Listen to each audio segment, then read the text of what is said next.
I want to jazz up my daughter's room with smart home tech, but there's a problem. She's 2 years old. I don't even think she understands the concept of a home, let alone one that is smart.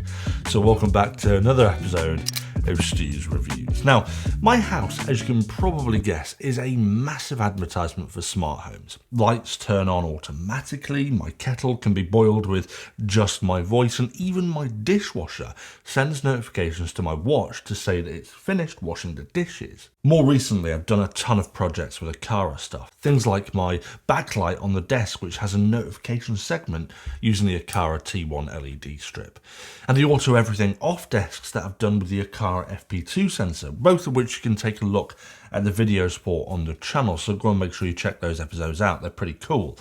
But these new additions are quite magical, and people that come over always are in awe of what my house can do, and with the automations anyway that I've built.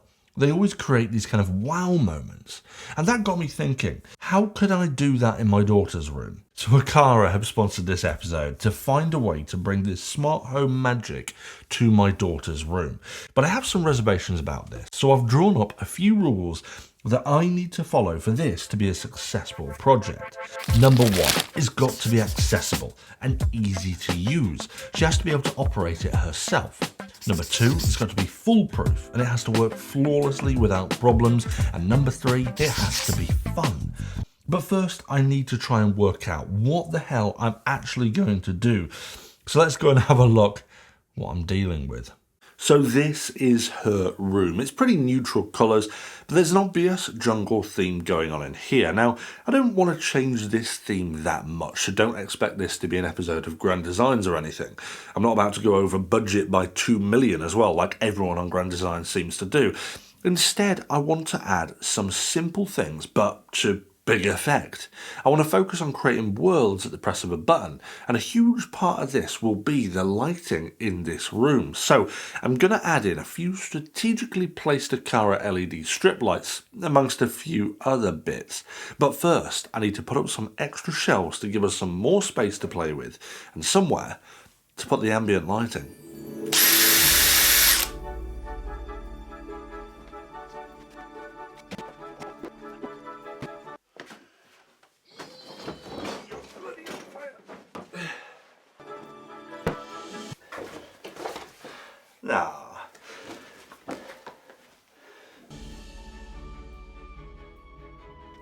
Now, it may not seem like a lot what I'm doing now, but I think it should add some incredible effects when paired up with a few extra things, and these shelves are really going to help me. Now, I'm not a DIYer by any stretch of the word, so there was quite a lot of swearing, which is why you're watching a montage instead of an actual tutorial or step-by-step instruction. So now I've added some ambient lights and a few extra bits in the bedroom, all of which I'll show you shortly. But I want to take it one step further. There's no point having lots of fun ambient lighting if the room stays bright like it always is.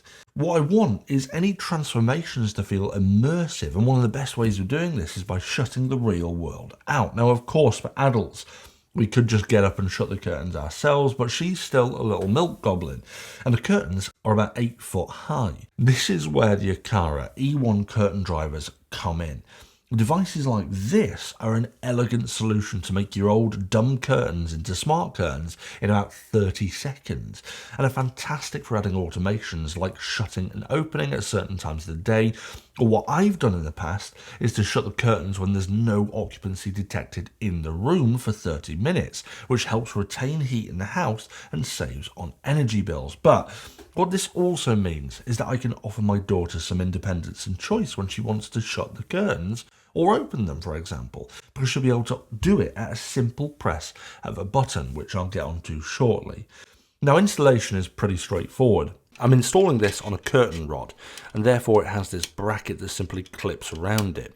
The driver then simply hooks onto this bracket, you press the buttons and it retracts, compressing on the rod to create tension so that it can open and close your curtains. And when finished, you're left with the ability to open and close them, and not just with an app, but with your voice too, pairing up to devices like Amazon Alexa. Now, What we've added is the ability to shut the curtains, and we've added the ability to change the lights. The real question is, how do I make it so that she is capable of running these automations to change them? And the simple solution to that is to add some buttons into the system. But the buttons on their own are a little bit, well, bland. I've mentioned in the past about smart home tech, and the white soulless sort of boxes are a bit boring.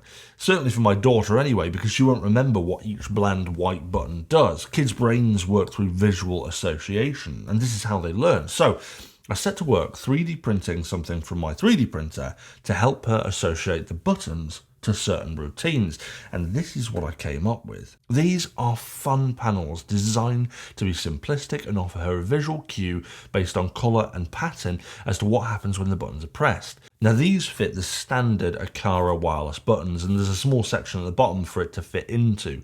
And then these panels can either be free roaming or stuck to the wall. Now I realised that I'd need a way to remove the buttons afterwards to change the batteries when they run out, so I left a little section on the back that's big enough so you can poke the buttons out when the time comes. So what do these buttons do? Well, let's go and take a look. Let's start with my favourite button, the monkey green button. Now, monkeys are for the jungle, green is for the jungle, so pressing it does this.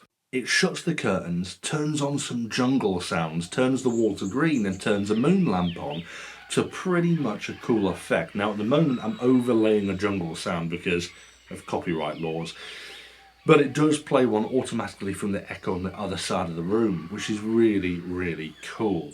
Now, this is just one of the worlds, so how can pressing a button change it? Let me show you. This is the seaside button. Pushing it does something pretty cool. It turns the wall behind me blue, turns off the moon lamp, turns on a projector and plays wave sounds through the speaker. Again, I'm overlaying the sound of the waves because of copyright laws, but when the button is pressed, it will actually turn the echo to play some directly from Apple Music, which is pretty cool. Now, the projector behind me puts this awesome kind of sea effect on the wall, but this T1 light is really important because it changes the entire feel of the room paired up with the music, which I really, really like. Now, there is one final button that I haven't yet printed off a little panel for, but that's going to be yellow with a little music note on it. And this is going to do something really, really special. This turns on the moon lamp and the projector and then sets the LED T1 strip into music mode. So now it will respond to the music that gets played in the room, and I've also set it to play a list of Verity's favourite songs, which at the moment is just one song, I'm Still Standing by Elton John, and she seems to play it over and over and over and over again. I mean, I like the song, but not after 800 times of listening to it. Anyway, this responds to the music in the room, which is really cool. You can see it responding to my voice right now. Hello? Which is really, really cool. And she loves this, dancing to this, having the bright lights flashing about. It's just an awesome experience. And that is what I've done with the buttons and the T1 LED strip. Now, the smartification of her room doesn't end here because I've gone a little bit further. And whilst all of the things that I've added in her room so far have been to create a really fun experience, I've added a few things for me that, as a father, will make life easier. First, I'm running all of the automations from the G3 camera hub, which serves as a central connecting element behind all of my aqara kit. And it also has the added benefit of being a monitor, so I can check to make sure she's not trying to scale the walls or chew some dangerous electrical cable.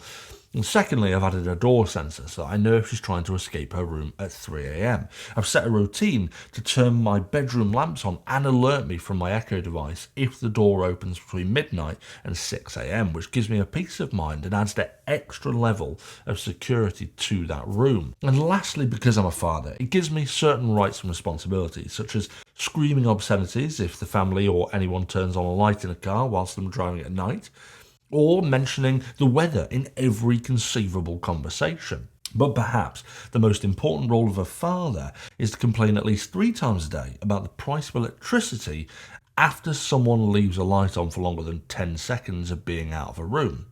This is why I've added a motion sensor so that it can sense inactivity. I've set it so that if there's no activity in the room for more than 5 minutes during the day, then it will turn off all the lights and music playing, saving me quite a bit of money on my electricity bill. Now, it also means that because I've set the motion sensor up, as you just saw there, it can trigger to turn the lights on when anyone comes into the room. So when my daughter comes in, it creates an inviting and fun atmosphere without having to do anything. It'll just do it automatically, and that's all thanks to that device up there, the P1 motion sensor. Now, I chose in this case not to add a presence sensor because you know what kids are like, running between rooms over and over again, so I thought it might be better to stick with a regular motion sensor for this one, but I may end up changing it to a presence sensor eventually.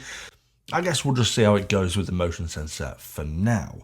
But all in all, I love how I've been able to create the majority of these automations with aqara tech. These guys just keep adding and adding to a massive repertoire of awesome stuff. There's just a hell of a lot of stuff that can be done with the kit.